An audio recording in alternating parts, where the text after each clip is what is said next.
প্যান্ডেলের মধ্যে ছেলে মেয়ে একসাথে খায়, খাই না খাই না? আমরাও খাই। আজকে জানেন দুঃখের বিষয় বলি, আজকে আমি 12টা বছর বিয়ের প্যান্ডেলে বিয়ের দাওয়াত খাওয়া ছেড়ে দিয়েছি। আমার পরিবারের লোক, আমার আত্মীয় স্বজন আমাকে অহংকারী মনে করে, যেই মৌলবি বড় বক্তা হয়েছে ওই জন্য অহংকার। আল্লাহর কসম আমার মধ্যে এতটুকু অহংকার নেই। আমার সাথীরা জানে আমি আজকে সেই ইয়াসিনটা আছি, আমার পড়ার জীবনে যে ইয়াসিন ছিলাম। আমি আমার একটা বন্ধুর সঙ্গে কথা বলছিলাম, সাথীর সঙ্গে, দুজন ইউটিউবার আমার পাশে বসেছিল, কামড়াই আপনাদের। আমি তার সঙ্গে কিরকম কথা বলছি জানেন? ভাই তোর বউ কেমন আছে রে, এইভাবে কথা বললাম। সে বললে, ইয়াসিন ভাই তুমি ওই রকমই আছো। আমি এখন ওই রকমই আছি। তাদের কাছে আমার কোনো অহংকার আল্লাহ দেয়নি জীবনে, কিন্তু আমি যাই না এই পাপগুলোর কারণে। আমার মায়েরা বোনেরা এমন পোশাক পরে প্যান্ডেলে যায়, শয়তানু এদিকে দিকে লজ্জা পায়, অথচ ইসলাম নিষেধ করেছে। যদি তোমার ওয়াকাত না থাকে দুটো প্যান্ডেল করার, মেয়েদিকে দাওয়াত দিবে না, শুধু অনলি ফর বাড়ির পুরুষরা খেতে যাবে। আমার ছোট ভাইয়ের বিয়ে দিয়েছি আমি, খুঁজলেন আমার গ্রামে গিয়ে, মেয়েদের প্যান্ডেল আলাদা, মেয়েরা আমার বাড়িতে খেয়েছে, ছেলেরা বাইরের প্যান্ডেলে খেয়েছে। মেয়েদিকে মেয়েরা খাইয়েছে, ছেলেদিকে ছেলেরা খাইয়েছে। এতটুকু ছ্যাবলাম না। আপনার যদি ওয়াকাত না থাকে, মেয়েদিকে দাওয়াত দিয়ে খাওয়াবার দরকার নেই। সব থেকে বড় কষ্ট এই দুঃখেতে শুধু তাই নয়, গান বাজনা করছে আর আমাদের মতো মৌলবি বসে খাবো। একটা মেয়ে নোংরা পোশাক পরে প্যাট আর পিঠ আর বুক বার করে এসে বসে খাবে, আর আমাদের মতো মৌলবি খাবো। আমি আল্লাহকে জবাব দিতে পারবো না। তাই চাই না যদি আমার আত্মীয় স্বজনরা শুনে, তাদেরকেও বলবো তোমরা তোমাদের চোখ খুলে নাও, আর আমাদের মতো মৌলবি, আমার মতো আত্মীয়কে যদি দাওয়াত দিতে চাও, আজকে আমার বিবিকেও যেতে দিই না কোনো প্যান্ডেলে। আজ চ্যালেঞ্জ ছুড়ে বলে যাচ্ছি, আপনারা আমার কাছের মানুষ, মুসলমান ভাই, আমার বর্তমানে ঠিকানা বলে দিচ্ছি, গলসি থানা, গ্রামের নাম পুরসা। আপনি চলে যাবেন আর জিজ্ঞেস করে আসবেন, আমাদের বাপ বেটা, আমার মা, আমার স্ত্রী এবং আমার ঘরের আমার 3টে ভাইয়ের আরো বউ, আমাদের ঘরের বউরা কেউ যদি প্রমাণ করতে পারে যে আমার গ্রামের কোনো বড় লোক থেকে গরিবের কারুর বিয়েতে বসে প্যান্ডেলে খেয়েছে, প্যান্ডেলে খাওয়া তো দূরের কথা, কোনো বড় লোকের হিম্মত নাই যে আমাকে দাওয়াত দেয় যে তোমার বউকে প্যান্ডেলে পাঠাবে, তাকে জুতো করে মারব। তার হিম্মত নাই যে বলি যে আপনার বউকে পাঠাবেন প্যান্ডেলে খাবে। সে আমার কাছে জুতো খাবে যত বড়ই ধনী হোক। যেহেতু আমার স্ত্রী সম্মানী, পর্দা নসিবা, সে কারুর প্যান্ডেলে খেতে যাবে না। তোমার যদি দাওয়াত খাওয়াবার মন হয়, আমার বাড়িতে খানা পৌঁছে দাও, তা না হলে তোমার বাড়িতে পার্সোনাল আমার বউকে বসিয়ে খাওয়াতে হবে। বড় কষ্ট লাগে, ওই জন্য আমার বিবিকেও নিয়ে যাই না, আমি নিষেধ করেছি। অনেকজন মনে করে আমার বিবির জন্য, মনে করে আমার পরিবারের লোক, আমার শ্বশুর ঘরের লোক, অনেকজন মনে করে যে এরকম মৌলবীর সাথে বিয়ে হয়েছে বলে অহংকারী হয়ে গেছে। আমার স্ত্রীরও অহংকার নেই। আমি খালি তাকে বলেছি, এই 4 দেওয়ালের ভেতরে আমার কাছে জীবনটা কাটাও, আল্লাহর কসম পরকালের জীবনটা তোমার সুন্দর হবে। আমি জান্নাতে যেতে পাই বা না পাই আল্লাহ বিচার করবেন, কিন্তু তুমি যদি এই স্বামীর কাছে, পৃথিবীর মানুষের কাছ থেকে চেহারাকে লুকিয়ে আমার কাছে জীবনটা অতিবাহিত করতে পারো, আল্লাহ তোমাকে এটার বাদাউলাতে জান্নাত দেবে। নামাজ পড়ো, রোজা রাখো, কাঁদো আল্লাহর কাছে। আমরা বুঝি না, আজকে বড় কষ্ট লাগে। বলুন, আমরা পর্দা কাকে মনে করেছি? একটা মেয়ে গায়ে চাদর নিয়েছে, সেটার নাম পর্দা দিয়েছি। একটা মেয়ে হিজাব পড়েছে, সেটার নাম পর্দা দিয়েছি। একটা মেয়ে বোরকা পড়েছে, সেটার নাম পর্দা দিয়েছি। না, পর্দা সম্পর্কে আপনার জানা নেই। অনেক মায়েরা শুনেলেন, মেয়েরা কেন জাহান্নামে বেশি যাবে? যখনই একটা মেয়ে নোংরা পোশাক পরবে, তার উপরে পুরুষদের কিন্তু আকৃষ্ট হয়, হয় না? হয় না? কতগুলো কমেন্ট করে শুনেলেন। আর আমি নারী পুরুষ সকলকে বলছি, আমাদের জীবনে 100টা পাপের মধ্যে 90টা পাপের জন্য দায়ী হচ্ছে আমাদের চোখ। চোখের দ্বারা একটা মেয়ে ধরলেন নোংরা পোশাক পরেছে, তার দিকে একটা যুবকের চোখ গেল, সেই যুবকটার মনে মনে হলো এই মেয়েটাকে ব্যভিচার করতে পারলে ভালো। ওই জন্য জানেন, যারা বাবা আছেন, যারা মা আছেন, যারা নিজেদের বাচ্চা বাচ্চা সন্তানের হাতে মোবাইলগুলো তুলে দেন, এই মোবাইলটা শুধু মোবাইল নয়, এটা হচ্ছে জাহান্নামের আগুন ওই বাচ্চাদের জন্য যারা নিজেদের সন্তান ছেলে মেয়ের হাতে মোবাইল তুলে দেয়। আমি একটা জলসায় বলেছি, আমাদের রাজ্য সরকার 10,000 করে টাকা দিয়েছে ট্যাব কেনার জন্য মোবাইল। ওটা মোবাইল নয়, ব্যভিচার করার রাস্তা বার করে দিয়েছে। 100টা স্কুল কলেজের ছেলে মেয়ের মধ্যে 90 জন বিবাহের আগে তাদের যৌবনকে শেষ করে দিচ্ছে। তার দলিল আছে আমার কাছে, প্রমাণ। সেদিনে একটা ছেলে ফোন করেছে কেরলা থেকে, হুজুর আমার একটা সলভ করে দিতে হবে। কি হয়েছে বাবা? বিপদে আছি, গোসল করে বেরোচ্ছি, নামাজ পড়ব, কিন্তু আমার বুঝতে পারছি আমার বীর্য বেরিয়ে যাচ্ছে। আমি তাকে বললাম তুমি হস্তমুগ্ন করো। সে সঙ্গে সঙ্গে বললে হুজুর আপনি কি করে জানলেন? আমি বললাম বোকা, আমরা মৌলবীরাও আরবি কিতাব পড়েছি, মাসলা মাসাইল সব আছে, কোন কাজটা করলে কি রোগ হতে পারে, কি পাপ হতে পারে। তুমি এই পাপ থেকে লিপ্ত হও, বঞ্চিত হও, নিজেকে বঞ্চিত করো। বলে হুজুর আমি তো লাইনই খুঁজে পাচ্ছি না, কি করে বাঁচবো। আমি বলি এ শয়তান শোনো, তুমি যদি বাঁচতে চাও তোমাকে যে লিপ্ত করেছে তার নামটা হচ্ছে তোমার মোবাইল। সে কাঁদতে লাগলো, হুজুর একদম সত্য কথা বলেছেন, আমি এই মোবাইলটাকে তোমার কাছ থেকে 1 সপ্তাহ দূরে রাখো, তুমি বেঁচে যাবে এই পাপ থেকে। 100টা মুসলমানদের যুবক যুবতী তারা নিজেদের যৌবনকে নষ্ট করে দিচ্ছে। কেন? বেঈমান কাফেরের মেহনত। আপনি আমার নাম সার্চ করবেন, 100টা নোংরা মেয়ের ছবি দিবে তার সাথে, আর আপনার নফস বলবে একবার ক্লিক করে দেখ না মেয়েটা কেমন। দেখবেন না, দেখবেন না, শয়তান ধোঁকা দিবে। আমার আগের বক্তা মাদানী সাহেব বলছিলেন না, ইন্না শাইতানা লিল ইনসানি আদুব্বুম মুবিন, শয়তান মানুষের প্রকাশ্য দুশমন। আপনি চাইবেন না আপনাকে করাবে। আর শুনেলেন, প্রত্যেকটা মা বোনকে বলবো শরীরকে ঢেকে নাও, পর্দার মধ্যে এসো, জাহান্নামে যাবে তোমরা। যারা এখনো পর্যন্ত আমার আল্লাহকে চিনতে পারেননি, আমি আপনাদেরকে বলে যাই, হাত তুলে বলুন আমরা কেউ নামাজ কাজা করবো না। জোরে বলুন ইনশাআল্লাহ। যারা নামাজি হয়ে যাবে, 5 ওয়াক্তের নামাজ যারা পড়বে, আমার ভাই তারা সব থেকে যে জায়গা থেকে বাঁচবে জানেন? ইন্না সলাতা তানহা আনিল ফাহশাই ওয়াল মুনকার, নিশ্চয়ই নামাজ এমন একটা ইবাদত, অশ্লীল কাজ থেকে তাদেরকে বাঁচিয়ে ভালো কাজের দিকে নিয়ে আসে। জোরে বলুন সুবহানাল্লাহ। মায়েরা, বোনেরা, ভাইয়েরা সবাই 5 ওয়াক্তের নামাজি হন, সন্তান দিকে সুশিক্ষা দেন। বেঈমান কাফেরদের একটার পর একটা দাপট আপনার উপরে চাপতে চলেছে। শুনেলেন, বেঈমান কাফেররা যেভাবে আপনার উপরে দায় চাপাচ্ছে আপনি অনুভব করতে পারবেন না। আপনার ঈমান, কোরআন বিরোধী যে ষড়যন্ত্র শুরু হয়েছে, আল্লাহর কসম কোরআন প্রত্যেকটাকে ট্যাকেল দিবার জন্য তৈরি আছে। জোরে বলুন সুবহানাল্লাহ। কিছুদিন আগে দেখলাম কেন্দ্র থেকে সার্কুলার জারি হয়েছে, একটা আইন পাস হয়েছে আমাদের দেশে, সুপ্রিম কোর্ট রায় দিয়েছে। একটা মেয়ে, এই স্বাধীন ভারতে একটা মেয়ে, সেই মেয়েটা 6 মাস পর্যন্ত নিজের পেটের বাচ্চাকে নষ্ট করতে পারে, কোনো অপরাধ নয়। আপনারা জানেন এই আইনটা পাস হয়ে গেছে, পাস হয়েছে। যিনারা শিক্ষিত তেনারা পড়েছেন, পেপার পড়েন তারা পড়েছেন। এটা তারা শুধু মুসলমান মেয়েদের ক্ষতি নয়, গোটা ভারতের জীবন ব্যবস্থার ক্ষতি হয়ে যাবে। এই টাউনে কুসমুন্ডি বাজার থেকে গঙ্গারামপুর, বুনিয়াদপুর, রায়গঞ্জ যতগুলো বাজার আছে আর যেগুলোতে ডাস্টবিন রাখা আছে, ওই ডাস্টবিনগুলোতে আর ময়লা থাকবে না, ওগুলোতে ভ্রূণ আর বাচ্চা পড়ে থাকবে।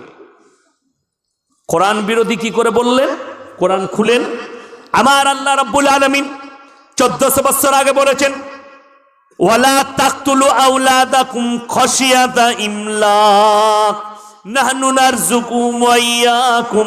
হে আমার নবী বলো, তোমরা দরিদ্রতার ভয়ে তোমাদের আওলাদকে কতল করো না। দরিদ্রতার ভয়ে আওলাদকে কতল করো না। আমি দেখলাম আমাদের ভারতে একজন ভদ্র মহিলা, নামটা তার জানি না, যদিও তিনি সনাতন ধর্মের, তিনি বলছেন हमारे देश में बच्चे के ऊपर रोक लगनी चाहिए। एक एक आदमी 4-4 बच्चे लेते हैं, 5 बच्चे लेते हैं, इसके ऊपर रोक लगनी चाहिए। अपनी डॉक्टरेर काছে যাবেন, যতগুলো হসপিটাল আছে সরকারি বেসরকারি সব লেখা আছে জন্ম নিয়ন্ত্রণ করুন। সরকারের অর্ডার এটা লিখে রাখে, জন্ম নিয়ন্ত্রণ করুন। একটার বেশি বাচ্চা নিতে পাবে না, আইন আনছে সরকার। 2টোর বেশি বাচ্চা নিতে পাবে না। শোনো, এই সোচটা, এই ভাবনাটা যদি তোর বাবরা নিত, তোরা দুনিয়ার মুখ দেখতে পারতিস না। কথাটা বুঝতে পেরেছেন না পারেননি? আমি খুব সূক্ষ্মভাবে বুঝালাম। কবিগুরু রবীন্দ্রনাথ ঠাকুর বাপের 9 নম্বর সন্তান, ভাই বোনদের মধ্যে 14 নম্বর। তিনি কবিগুরু রবীন্দ্রনাথ ঠাকুর এত বড় জ্ঞানী, তিনি সম্মানী ব্যক্তি, 14টা। তিনার মা বাপ ভুল করেছে, বড় কষ্ট লাগে, দুঃখ লাগে। যারা বলছে এখন নতুন সিস্টেম উঠেছে, শুনেলেন, শিক্ষিতদের মুখে শুনতে পাবেন, যারা শিক্ষিত গুয়ার আছে তারা বলছে ছোট পরিবার সুখী পরিবার, বলছে না বলেনি? ওই জন্যে বৃদ্ধ বৃদ্ধাশ্রম তৈরি হয়েছে। ছোট পরিবার সুখী পরিবার, একটাই ছেলে মানুষ করে ডাক্তার করেছে, ছেলের বিয়ে হয়েছে, মা বাপ বুড়ো হয়েছে, তাকে বৃদ্ধ বৃদ্ধাশ্রমে রেখে এসছে। কি বুঝলেন? 5টা বেটা থাকলে একজন ভাত না দিলে আর একজন দিবে, দিবে না দিবে না? একজন না দেখলে আর একজন দেখবে। আর একটা বেটা যদি নেয় আর বউকে যদি অপারেশন করে দেয়, আর যদি খুদা না খাস্তা ছেলেটা মরে যায়, তোর নাম হবে 8 কুড়ো। আপনারা কি বলেন? 8 কুড়ো বলেন না? 8 কুড়ো। বুড়ো বয়সে তোকে মুতে খেতে হবে, মুতটাই খেতে হবে, খাবার পাবি না, গু ঘাঁটতে হবে। বড় কষ্ট লাগে, দুঃখ লাগে, মানুষ বুঝে না, মন্তব্য করে বসে। আল্লাহ যে আসছে সে নিজের রুজি মেপে আসছে, যে আসে সে নিজের রুজি মেপে আসে। যে বলছে, সেই সনাতনী বোনটাকে পেলে বলতাম, হে আমার বোন, তুমি বলছো सरकार कहाँ से खाना देगा, सरकार कहाँ से नौकरी देगी, 5-5 बच्चे होंगे तो सरकार मकान कहाँ से देगा? सरकार खिलाता है कि भगवान खिलाता है? तुम तो भगवान पे विश्वास नहीं करती, क्योंकि खिलाने वाला जात तो भगवान है, तुम्हारा भगवान पे विश्वास है नहीं।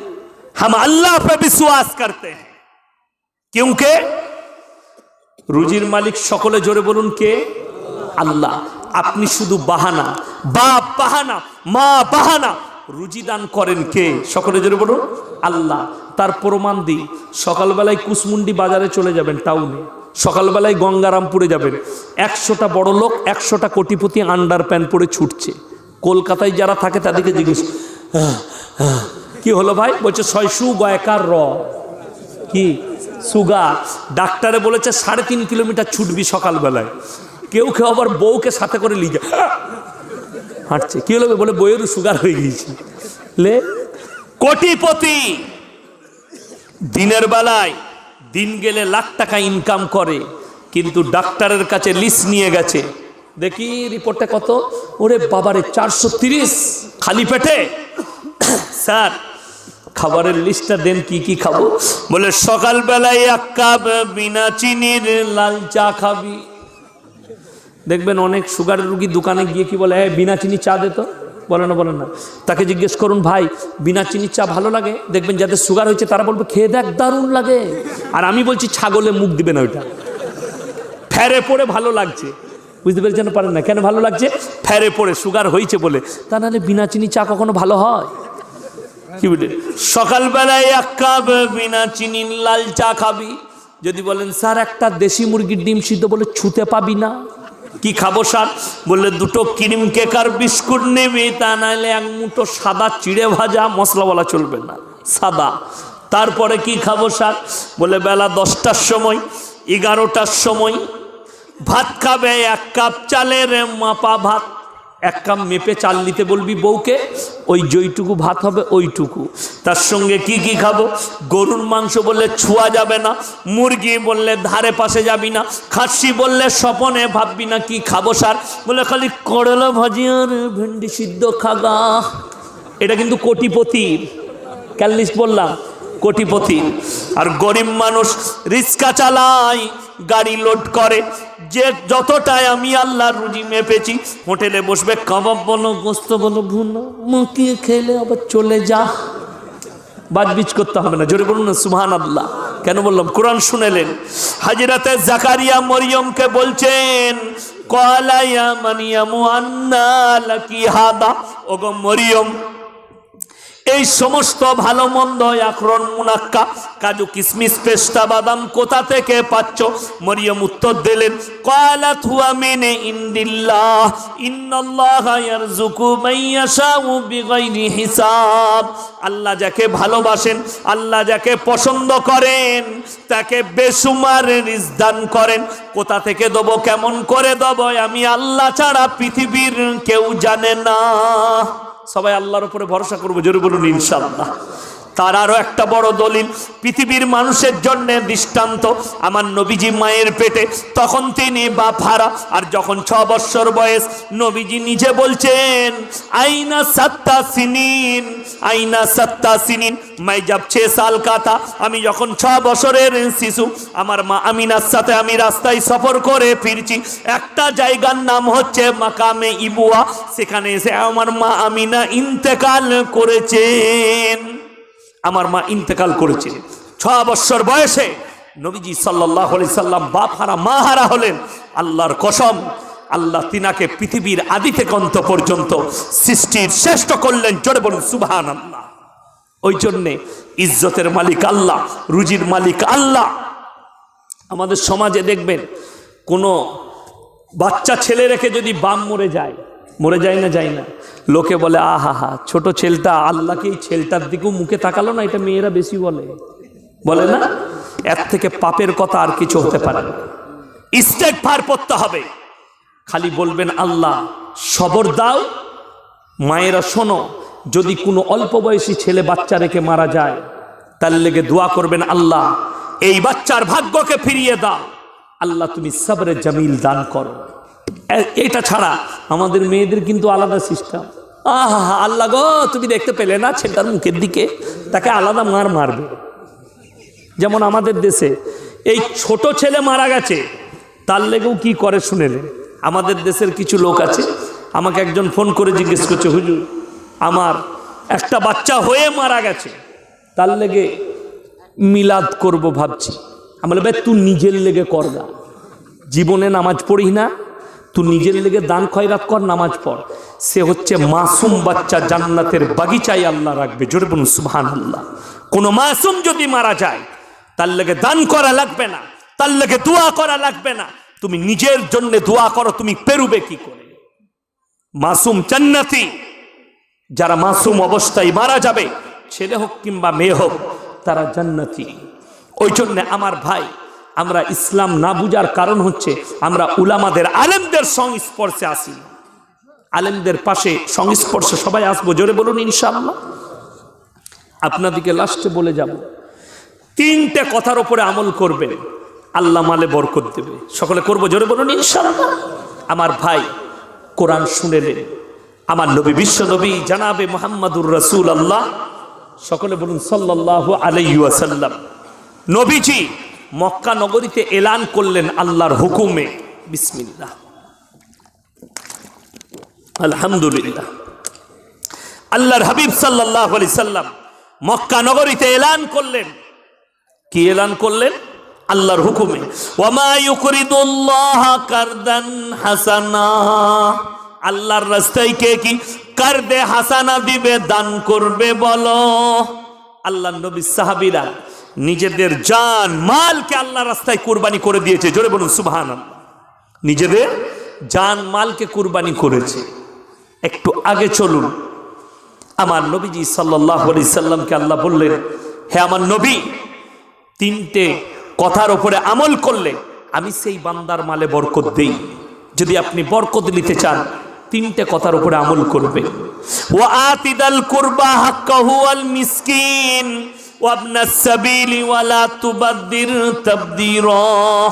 হে আমার নবী, পৃথিবীর মানুষকে বলে দাও, তাদেরকে শুনিয়ে দাও, ওয়া আতিদাল কুরবা, সব থেকে প্রথমে তোমরা কাছের গরিবকে খেয়াল রাখবে, ওয়াল ইয়াতামা ওয়াল মাসাকিন, তারপরে তোমরা এতিম মিসকিনের খেয়াল রাখবে, ইবনাস সাবিলি ওয়া লা তুবাদদির তাবদীরা, তারপরে লক্ষ্য রাখবে তোমরা মুসাফিরের সঙ্গে ভালো ব্যবহার করবে।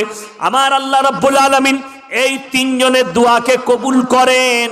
আর মুসাফিরের সঙ্গে এই 3 জনের যারা খেয়াল রাখবে, আল্লাহ তাদের মালে কারোবারে বরকত দিবেন। আজকের এই মজমায় সব থেকে বড় মুসাফির কে বাবা? কথা বলেন না কে? আমি 350 কিলোমিটার রাস্তা অতিক্রম করে এসেছি। আমি হচ্ছি মুসাফির, সব থেকে বড়। আমার আল্লাহ রাব্বুল আলামিন বললেন, কাছের গরিব, এতিম, মিসকিন আর মুসাফির, এই 3 জনের সঙ্গে তোমরা ভালো ব্যবহার করো, আল্লাহ তোমাদের কারোবারে মালেতে বরকত দেবে। আমার ভাই, সবাই নিয়ত করলেন এই তিনজনের সঙ্গে ভালো ব্যবহার করব, জোরে বলুন ইনশাআল্লাহ।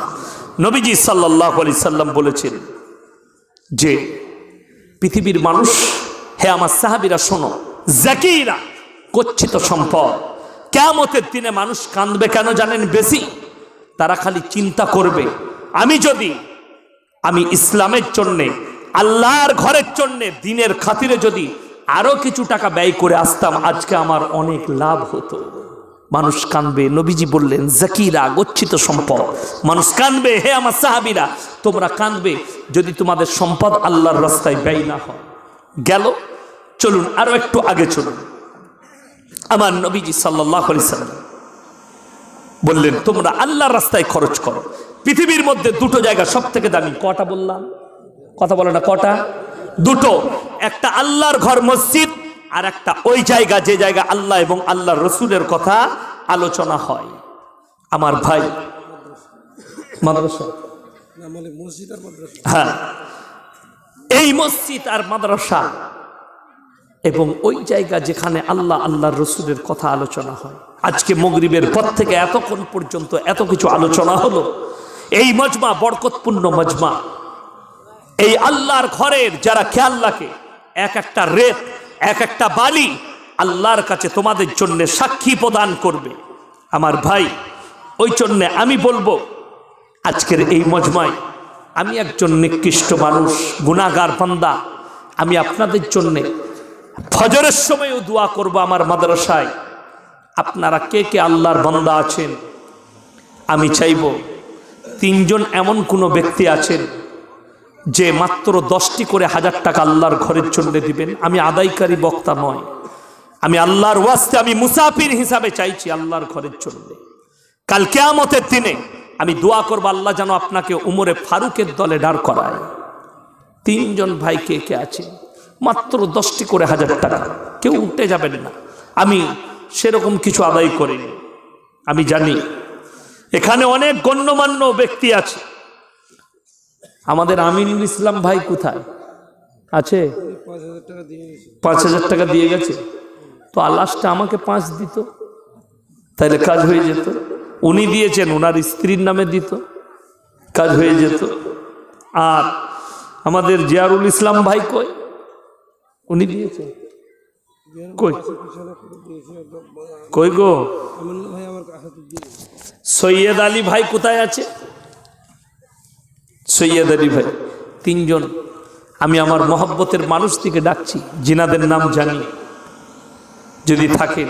আর আপনাদিকে বলি, আমি দুটো কথা খালি শোনাবো আপনাদিকে। আমি দুটো কথা শুনিয়ে দেব যে সারা রাত্রি যদি আমরা বয়ান করি, সারা রাত্রি আমরা যদি বয়ান করি আর কোরআনের তাফসীর করি, কোরআন শুনেলে, আমি প্রথমেই বলেছি আল্লাহ কত সুন্দর কথা বলেছেন, মারাত্মক কথা, মানুষের হৃদয় কেঁপে যাবে এই আয়াত শুনে। যাদের বাড়িতে মানে কোরআন আছে খুলবেন। 8 পারা প্রথম পৃষ্ঠা। কত পৃষ্ঠা বললাম? প্রথম পৃষ্ঠা। 8 পারা প্রথম পৃষ্ঠা, প্রথম আয়াত। ওয়ালাউ আন্নানা নাযালনা ইলাইহিমুল মালাইকা ওয়া কাল্লামাহুমুল মাউতা ওয়া হাশারনা আলাইহিম কুল্লা শাইইন কুবুলা মা কানু লিউমিনু ইল্লা আন ইয়াশা আল্লাহ ওয়ালাকিন্না আকতারাহুম ইয়াজহালুন ওয়ালাউ আন্নানা নাযালনা ইলাইহিমুল মালাইকা। হে আমার বিশ্বনবী, আমি যদি এদের ওপরে মালাইকা মানে হচ্ছে ফেরেশতা, এদের কাছে ফেরেশতা পাঠাই, ওয়া কাল্লামাহুমুল মাউতা, আর যারা মারা গেছে তারা যদি কবর থেকে উঠে আসে আর বলে তোমরা ভালো কাজ করো, নেক কাজ করো, নেক আমল করো, তারপরও এই সমস্ত যারা বেঈমান কাফের নেমখারাম হবে, তারা কখনো মেনে নিবে না। আমার ভাই, ওই জন্যে ডাক্তার আমিনুল ইসলাম আমার 5000 টাকা লিখতে বলছে। মাশাআল্লাহ, আল্লাহু আকবার। ডাক্তার আমিনুল ইসলাম ভাই তিনি আরো 5000 টাকা দিবেন, লিখতে বললেন। আমি দোয়া করব আল্লাহ উনার হায়াত তারাজ করুক, উনার জানে মালে ইজ্জতে আল্লাহ বরকত দেখ, উনার কারোবারে ব্যবসা বাণিজ্য রুজি রোজগারে আল্লাহ বরকত দেখ। আমার ভাই উনি দিয়েছেন। আমার জিয়ারুল ইসলাম ভাই কোথায় আছেন? কই? বলুন, আপনি কিছু বলুন। কত? 10টা আপনারই হোক। হ্যাঁ হ্যাঁ, 3 কেন? 2 হাত মারেন আল্লাহর ওয়াস্তে, আল্লাহর ঘরের জন্য। এ বড় সম্পদওয়ালা জায়গা, কিয়ামত পর্যন্ত নেকি পাওয়া যাবে ইনশাআল্লাহ। কত বলবো বলুন? কত? 3 নয়, এটা 5 করে দেন তাহলে। 5 করুন। সৈয়দ আলী ভাই কোথায় আছে? নেই এখানে? সৈয়দ আলী ভাই কই? কই? মাশাআল্লাহ। কত? আমরা মসজিদের সঙ্গে আছি, লেগে আছি, জি ওটা নিয়ে আপনাকে চিন্তা করতে হবে না। মাশাআল্লাহ। আপনার লেকচার চালিয়ে যান, লেকচার শুনবেন? আচ্ছা দিবে। আচ্ছা আচ্ছা, মাশাআল্লাহ। টাইম তো 12টা 15 হয়ে গেছে। 2-4টা কথা আমি আজ শুনিয়ে দেব, বুঝলেন? আমি বাস্তব কথা, 1 ঘন্টা 2 ঘন্টার বক্তা আমি নই, কিন্তু বড় দুঃখের বিষয়, আমাকে যারা দাওয়াত দিবেন 12টার মধ্যে ছাড়বেন। 8টায় চাপালে আমি 12টা বাজিয়ে দেবো, 7টায় চাপালে 12টা বাজিয়ে দেবো। কিন্তু মাদ্রাসা চালাই তো, মাদ্রাসার ক্লাস করে আমার উপরে বড় দায়িত্ব আছে ছাত্রদের, কি বুঝলেন? ওই জন্য আমি দূরের রায়গঞ্জের অনেক জলসা ক্যান্সেল করেছি, যেতে পারবো না বলে দাওয়াত নিয়ে আবার মানা করে দিয়েছি 2-1 দিনের মধ্যে। আমি হিসেব করে দেখেছি আমি পৌঁছাতে পারবো না, আবার মাদ্রাসা পৌঁছাতে পারবো না। ওই জন্যে ওটার জন্যও দুঃখিত যে আমি দূরের জলসা নিতে পারছি না।